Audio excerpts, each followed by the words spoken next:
Hello, welcome to Golden Apple Parenting A to Z. I want you to imagine a scenario.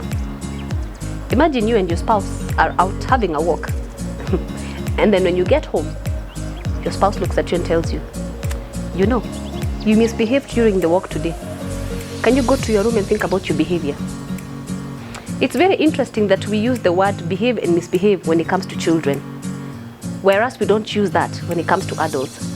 Rarely do I hear somebody say, today my husband misbehaved, or today my best friend behaved very well, or today grandma was very well behaved today during the family reunion.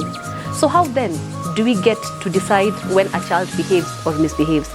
Because when we say they misbehave, it's simply because they're doing something that inconveniences us, and when they behave, they're doing something for our convenience. So it's so much to do with us and our convenience, and less to do with our children and the needs that they're trying to communicate.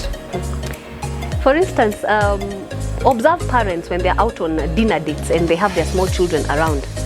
And you will notice sometimes the child will start crying or being fuzzy, or when they're given cutlery, they just throw things all over the place.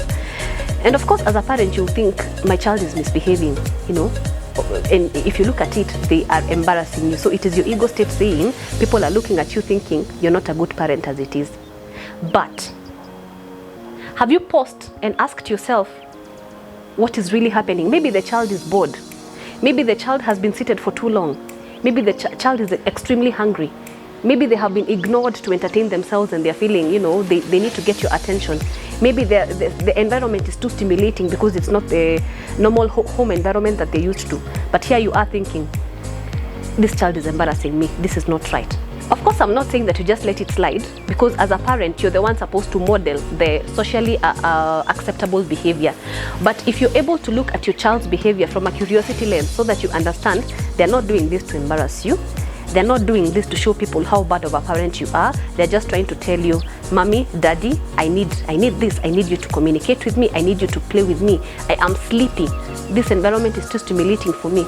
So that you don't just label that behavior as a misbehavior, but have empathy as you respond to your child at that moment in time. Remember, you're the parent and you get to model the appropriate behavior that your child is supposed to have. But you will not do that if you're feeling emotionally charged. You will not do that when you're feeling judged. You will not do that when you're looking at your child and thinking, I need to punish this child. No. Let us avoid using the words behave and misbehave, because clearly we are communicating from our ego state. Thank you for watching. Bye-bye.